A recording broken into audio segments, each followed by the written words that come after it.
નમસ્કાર વિદ્યાર્થી મિત્રો, આજના વિડીયોમાં આપનું સ્વાગત છે।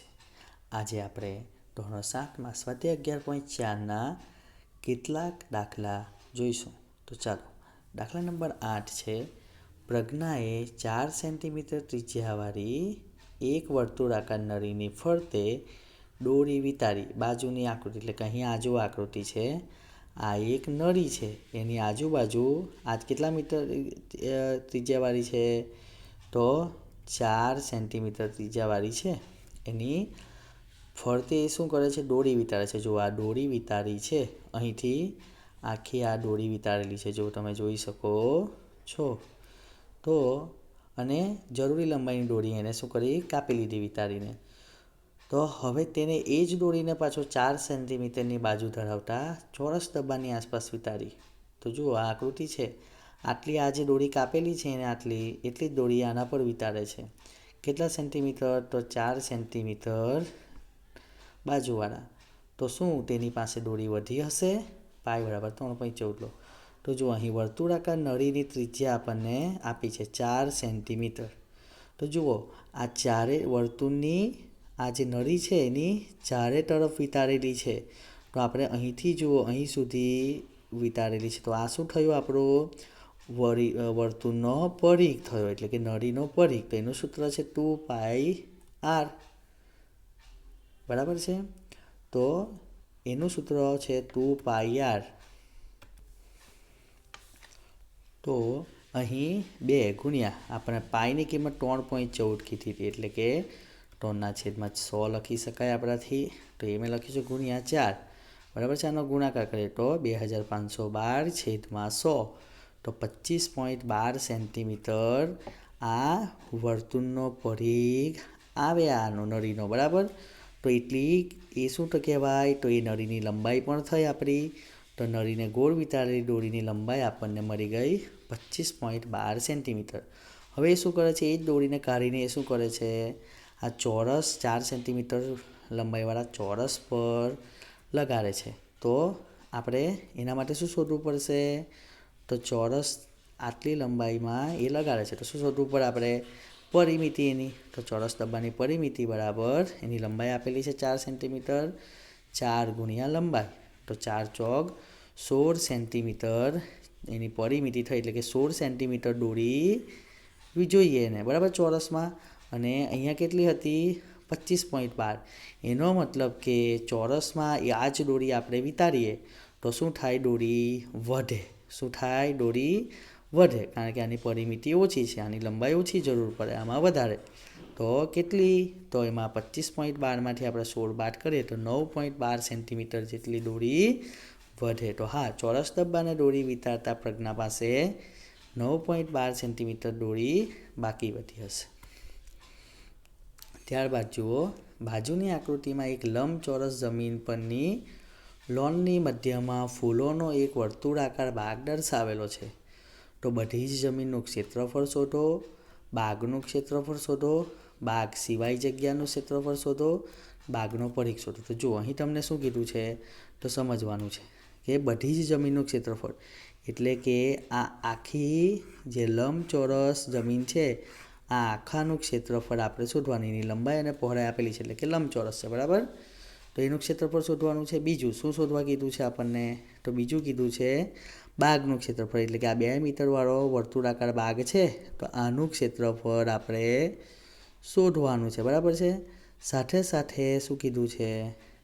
કે બાગની સિવાયનું ક્ષેત્રફળ, એટલે કે એના સિવાય બાગ જે છે એની સિવાયનું, એટલે કે આ ક્ષેત્રફળ પણ આપણે શોધવાનું છે। આવા દાખલા આપણે આગળ કરી ચૂક્યા છે, બરાબર? અને બાગનો પરિઘ, એટલે કે આ આખો આ પરિઘ પણ આપણે શોધવાનો છે। ચાલો શોધીએ। તો પહેલું શરૂઆત કરીએ આપણે। તો જુઓ અહીં આપણને ખ્યાલ હોવો જોઈએ કે આપણને લંબચોરસની લંબાઈ આપેલી છે 10 મીટર, પહોળાઈ આપેલી છે 5 મીટર। તો જમીનનું ક્ષેત્રફળ શું થાય? લંબચોરસ છે એટલે લંબાઈ ગુણ્યા પહોળાઈ, લંબાઈ 10 મીટર, પહોળાઈ 5 મીટર, 10 ગુણ્યા 5 એટલે 50 મીટર આપણો જવાબ આવી ગયો। એટલે જમીનનું ક્ષેત્રફળ આખી આપણને મળી ગયું, એટલે આ આપણું કામ ડન। ત્યારબાદ આપણને કીધું છે બાગનું ક્ષેત્રફળ શોધો। તો બાગની ત્રિજ્યા કેટલી છે? તો 2 મીટર, બરાબર છે? તો ફૂલના વર્તુળાકાર ભાગનું ક્ષેત્રફળ, વર્તુળનું ક્ષેત્રફળનું સૂત્ર શું? પાઈ આર સ્ક્વેર. પાઈ કેટલા લીધા આપણે અહીં? 3.14 ગુણ્યા 2 ગુણ્યા 2, તો અહીં શું થશે? 314/100 ગુણ્યા 2 ગુણ્યા 2, તો શું થઈ જશે અહીં? તો 1256/100 એટલે 12.56 મીટર. તો આપણને આ બાગનું ક્ષેત્રફળ પણ મળી ગયું. એ કામ પર આપણું પૂરું. ત્યારબાદ કીધું છે બાગ સિવાયની જગ્યાનું ક્ષેત્રફળ શોધો. તો એના માટે આપણે શું કરવું પડે? તો ઇઝી છે, આપણે કર્યું જ છે કે આ લંબચોરસ જમીન છે એનું ક્ષેત્રફળ આપણે શોધ્યું. આટલા બાગનું, તો બાકીનું ક્ષેત્રફળ આપણે શોધવું છે. તો શું કરીશું? આ જમીનના ક્ષેત્રફળમાંથી બાગનું ક્ષેત્રફળ બાદ કરીશું. તો 50 મીટર સ્ક્વેરમાંથી બાગનું ક્ષેત્રફળ 12.56 મીટર સ્ક્વેર બાદ કર્યું તો જવાબ આપણને મળે છે 37.44 મીટર સ્ક્વેર. તો આ કામ પર આપણું પૂરું. હવે કીધું છે બાગનો પરિઘ શોધો. બાગનો પરિઘ એટલે કે આ વર્તુળાકાર બાગ છે તો એનો પરિઘ શું થાય? તો આ એનો પરિઘ થાય, બરાબર. આટલો આખો ચક્કર આંટો મારીએ તો એનો પરિઘ થાય. તો એનું સૂત્ર છે વર્તુળાકાર બાગનું પરિઘનું સૂત્ર છે. એની ત્રિજ્યા આપણને 2 મીટર આપેલી છે. તો ફૂલોના વર્તુળાકાર બાગનો પરિઘ બરાબર 2πr, કારણ કે વર્તુળના પરિઘનું સૂત્ર છે 2πr. તો અહીં 2 ગુણ્યા પાઈની કિંમત 3.14 ગુણ્યા આપણી ત્રિજ્યા છે 2 મીટર. તો 2 કેટલા થઈ જાય? 4 ગુણ્યા 314/100. 314 ગુણ્યા 4 એટલે 1256/100. તો જવાબ આપણો આવશે 12.56 મીટર. તો આ કામ પણ આપણું અહીં પૂર્ણ થાય છે. તો આ રીતે આપણે ક્ષેત્રફળો શોધી શકીએ અને પરિઘ પણ શોધી શકીએ. આગળ જોઈએ, નીચેની આકૃતિઓમાં છાંયાંકિત ભાગનું ક્ષેત્રફળ શોધો. એટલે કે આ જે છાંયાંકિત ભાગ છે એનું ક્ષેત્રફળ શોધવાનું છે. ચાલો, તો અહીં જુઓ, અહીં આપણને આ આકૃતિ તમે જુઓ, પહેલી આકૃતિનું જોઈએ આપણે. તો પહેલી આકૃતિમાં તમે જોઈ શકતા હશો કે આ કેવો આકાર આખો આપેલો છે? તો તમે જુઓ કેવો છે? લંબચોરસ આકાર તમને દેખાય છે. એની લંબાઈ પણ તમને આપેલી છે 10 મીટર, પહોળાઈ પણ આપેલી છે, બરાબર છે. સાથે સાથે તમે અંદર જુઓ, આપણે આનું ક્ષેત્રફળ શોધવાનું છે, બરાબર. તો એના માટે આપણે પહેલાં શું કરીએ? તો આખા લંબચોરસનું ક્ષેત્રફળ શોધી કાઢીએ, બરાબર. પછી તમે જુઓ અહીં 2 ત્રિકોણ બનતા દેખાય છે. આ એક ત્રિકોણ અને આ બીજો ત્રિકોણ. તો આપણે આખું ક્ષેત્રફળ શોધી કાઢીએ એકવાર લંબચોરસનું. એમાં પછી આ 2 ત્રિકોણના ક્ષેત્રફળ શોધીને એને જો બાદ કરી નાખીએ તો આપણને આ ભાગનું ક્ષેત્રફળ મળી જાય. તો જુઓ, લંબચોરસ ABCDની લંબાઈ L બરાબર કેટલી છે? તો અહીં જો અહીં ભૂલ છે, અહીં 18 સેન્ટીમીટર છે, કારણ કે જો 10 + 8 18 સેન્ટીમીટર છે.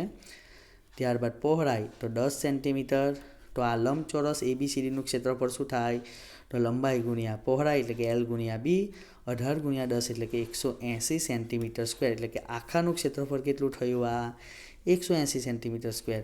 હવે આપણે શું કરીશું? એમાં આ 2 ત્રિકોણ બને છે. તો જો આ 2 ત્રિકોણ છે એનું ક્ષેત્રફળ શોધી કાઢીએ અને એને જો આપણે આખા ક્ષેત્રફળમાંથી બાદ કરી નાખીએ તો આટલા ભાગનું ક્ષેત્રફળ આપણને મળી જાય. તો અહીં ત્રિકોણ કયો બને છે? ત્રિકોણ AFE. તો ત્રિકોણ AFEનું ક્ષેત્રફળ બરાબર 1/2 ગુણ્યા પાયો ગુણ્યા પાયા પરનો વેધ. અહીં પાયો છે 6 સેન્ટીમીટર અને વેધ છે 10 સેન્ટીમીટર. 3 × 6 થાય એટલે અહીં 3 વધે તો 30 સેન્ટીમીટર સ્ક્વેર AFEનું ક્ષેત્રફળ મળે. ત્યારબાદ બીજો ત્રિકોણ આ બાજુ બને છે. આ AFE ત્રિકોણ હતો અને આ બાજુ બીજો ત્રિકોણ બને છે. એ છે ત્રિકોણ CBE. આ ત્રિકોણ બને છે. તો એનું ક્ષેત્રફળ પણ શોધી કાઢીએ આપણે.